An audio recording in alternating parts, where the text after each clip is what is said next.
Amados irmãos e irmãs, com alegria celebramos esse terceiro domingo da Quaresma. E aí vale lembrar, né? Vocês vão cansar de me escutar falando isso ao longo do tempo quaresmal, mas a gente vai insistir bastante nessa imagem.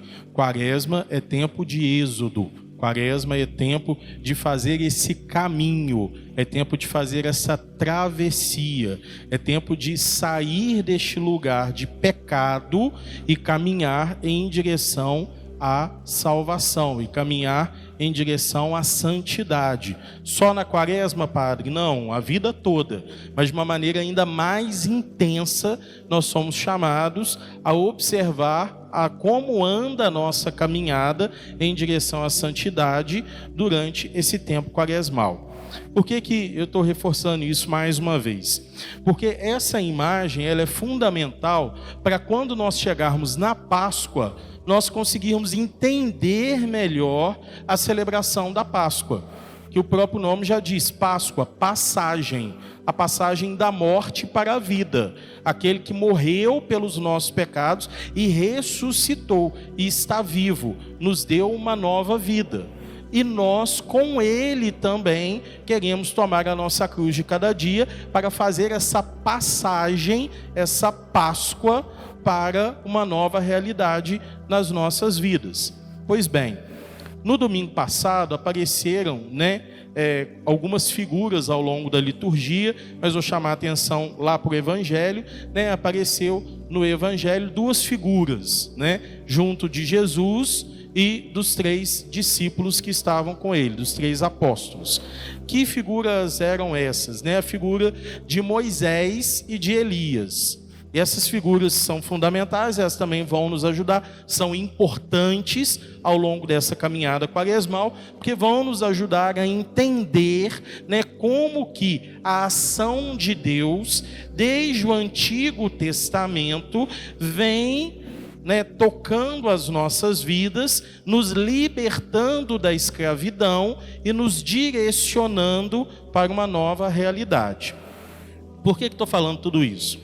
Então, vamos lembrar, apareceu lá Moisés. Quem que é Moisés? Domingo passado eu falava um pouquinho disso, muito brevemente. Moisés é aquele que libertou o povo, que conduziu o povo, que foi libertado por Deus, que conduziu o povo para a terra prometida. Que então tirou o povo que estava ali cativo, aprisionado no Egito por mais de 400 anos e os conduziu à terra prometida. E por que ele foi fazer isso? A mandado de Deus. Deus mandou que ele fizesse, ele cumprisse essa missão. Hoje, na primeira leitura, nós vemos isso de uma maneira mais clara, Moisés estava lá apacentando o rebanho do seu sogro Jétero, até que ele chega num lugar onde ele vê lá, um arbustozinho, uma toceira lá de mato seco, pegando fogo, uma coisa que não era tão difícil de ver naquele tempo, ainda hoje, porque ele estava no meio do deserto, um calor insuportável. Imagina, tem ali uma toceira de mato seco, então ele vê aquilo ali, estava pegando fogo, até então nada de tão assombroso, nada de tão diferente. No entanto, pegava fogo, mas não se consumia. Pegava fogo, mas não acabava. Continuava ali do mesmo jeito, e aquele fogo pegando, até que Moisés se aproxima, e aí escuta a voz de Deus que o chama, Moisés, Moisés, tira as sandálias, porque o solo que pisas é solo sagrado. E aí Deus então vai dar uma ordem para Moisés. Deus vai mandar que Moisés vá até o Egito e que ele liberte o povo. Mas por que Deus manda fazer isso? Ele diz, eu vi a aflição do meu povo. Então Deus se compadeceu da aflição do seu povo.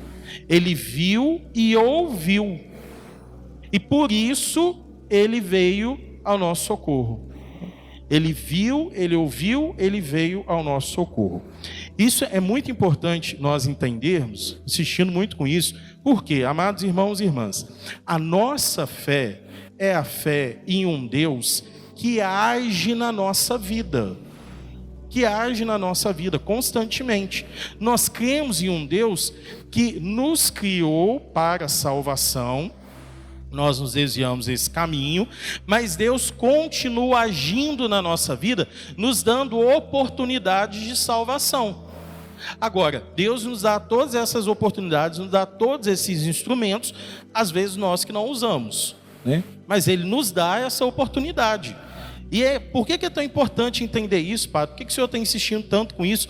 Por quê? Porque hoje vigora na mente das pessoas, né, no inconsciente coletivo, né, age aí uma ideia, existe uma falsa ideia de cristianismo, de um Deus ausente, de um Deus que criou e entregou. Pronto, está aqui, né? Deus que planejou tudo, que arquitetou tudo, como se tivesse criado um relógio, foi lá, deu corda, colocou ali, né, esse grande arquiteto que planejou tudo, entregou e falou, pronto, está aí, agora vocês cuidam, e aí agora é com vocês. E não age na vida do povo. Está vendo a diferença? É incompatível a gente pensar que esse é o mesmo Deus que nós cremos.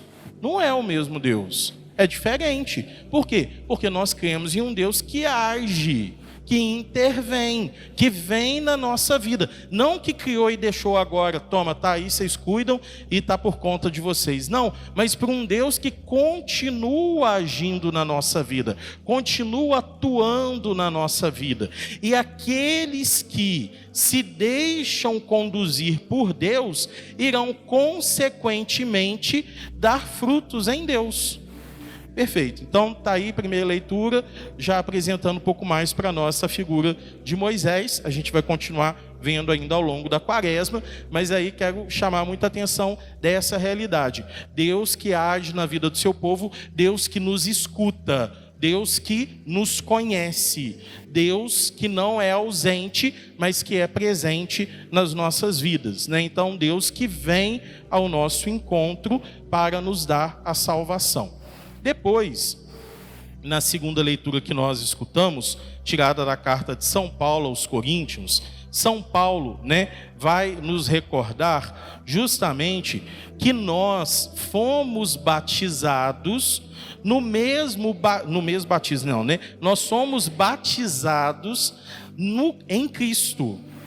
E esse batismo em Cristo é o batismo que Deus nos deu para a nossa salvação, para nos unir à sua família, para que assim então, lavados do pecado, nós possamos, pertencendo, membros da família de Cristo, cheios da graça de Cristo que nós recebemos no batismo, caminhar com Cristo.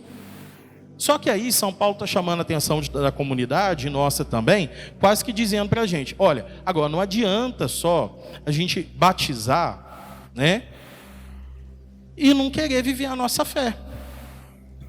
Batizar e não caminhar com Cristo. Não vai adiantar, né? Eu sempre costumo brincar o seguinte, imagina só, né? O batismo é a graça de Deus que nós recebemos, é a graça de Deus que vai agir nas nossas vidas. É um grande presente de Deus que nós recebemos. Mas, gente, não é mágico, né? Não é mágico. Não foi lá, colocou e pronto. Agora, né, vai acender uma luzinha, brilhar, sair raios. Mas... Não é isso. É a graça de Deus que nós recebemos e está infundida em nós. Agora, quanto mais nós conhecermos essa graça, quanto mais nós vivermos nessa graça, mais nós iremos usufruir dessa graça.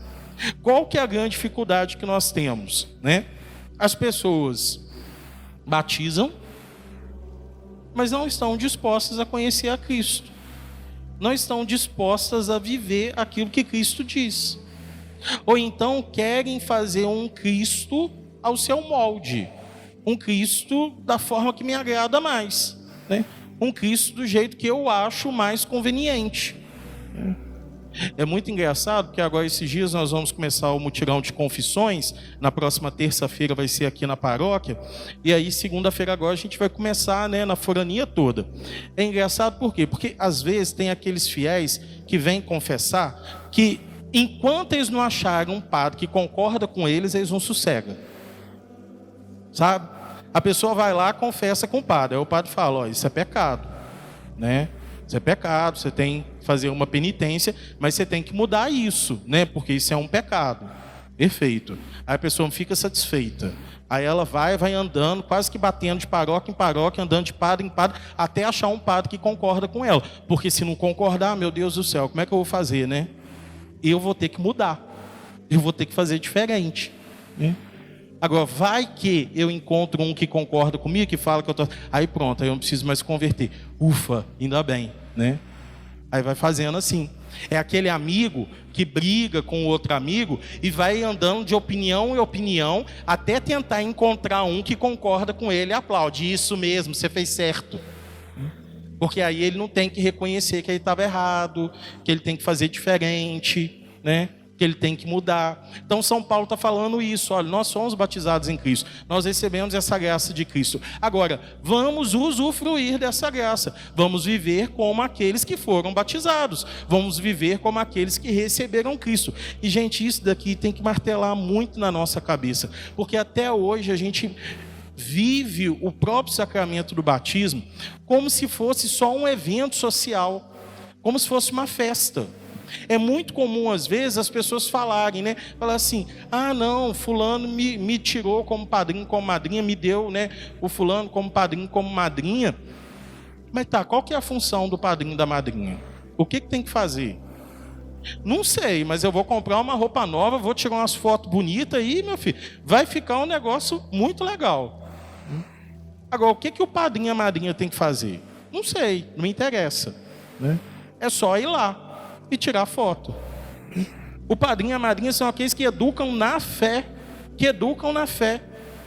Não é difícil no dia do batizado, né, chegar uma pessoa que nem na igreja vem, nem na igreja aparece. Aí é engraçado, porque tem aquele grupo que está doido que o padre briga, né, que fica ali, o padre vai brigar. E tem aquele povo que fala, mas o que vale é o coração. E no meio está a criança, que vai receber a graça de Deus infundida no batismo, mas que vai viver como essa graça, se nem os pais nem os padrinhos vão ajudá-la a buscar viver essa graça. Mas em meio disso, a gente está brigando para poder brigar, para puxar a orelha, ou brigando para falar, não tem que puxar a orelha. A gente não tem que preocupar com isso, a gente tem que preocupar com essa pobre dessa criança, para que ela conheça a fé e dê testemunho da fé. Essa que tinha que ser a nossa preocupação, e isso a gente não preocupa. Isso é o que menos chama atenção, isso passa despercebido, né? Fica para lá. A gente tem que preocupar em como que nós vamos ajudar para que esse nosso irmão, como que nós vamos viver tão bem o nosso batismo, que nós vamos dar testemunho na vida dessa criança, de que aqueles que foram batizados com Cristo devem viver como Cristo.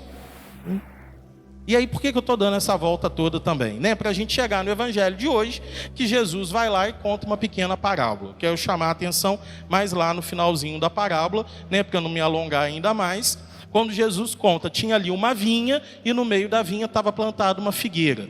O dono da vinha já tinha vindo 3 anos buscar figos e não tinha conseguido figo. Então, o que ele fala? Corta. Não está servindo para nada. Não está produzindo fruto, corta, joga fora. Mas aí, aquele homem que cuidava da vinha, ele vai lá e fala, não, peraí, deixa eu cuidar mais um pouquinho aqui dessa figueira, né? Deixa eu ajudar ela, eu vou cuidar aqui, vou adubar, vou limpar ao redor, vou preparar direitinho, pode ser que produza fruto.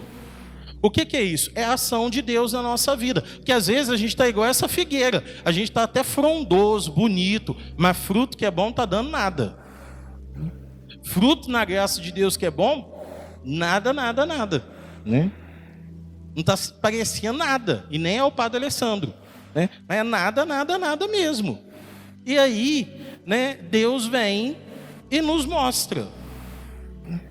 Espera aí, vou cuidar um pouquinho, vou dar aqui uma quaresma, vou dar aqui a palavra de Deus, vou dar aqui, né, os sacramentos, vou dar aqui vários instrumentos. Vai que produz fruto. E aí ele dá a resposta. Se produzir fruto, beleza, vai continuar aí. Mas se não produzir fruto, vai ser cortado. Se não produzir fruto, vai ser cortado. Aí é aquela hora que dá um friozinho na barriga, porque é a hora que a gente lembra, olha, né, a hora do julgamento final, a gente não sabe quando vai ser o nosso. Né? Pode ser que ano que vem a gente não viva a quaresma. A gente não sabe o que vai acontecer. E aí? Que fruto nós estamos produzindo para oferecer a Deus? A gente está rendendo algum fruto? Ou será que quando a gente chegar lá diante dele, ele vai olhar e falar assim: ah, mas eu vim aqui um monte de vezes para poder... E não tem nada, não tem fruto nenhum. Mas nada. Não produziu nada. Né? Não converteu nem um pouquinho. Não mudou esse coração nem um pouco. Continuou desse mesmo jeito. Então, né, não vai ter muito o que fazer. Né?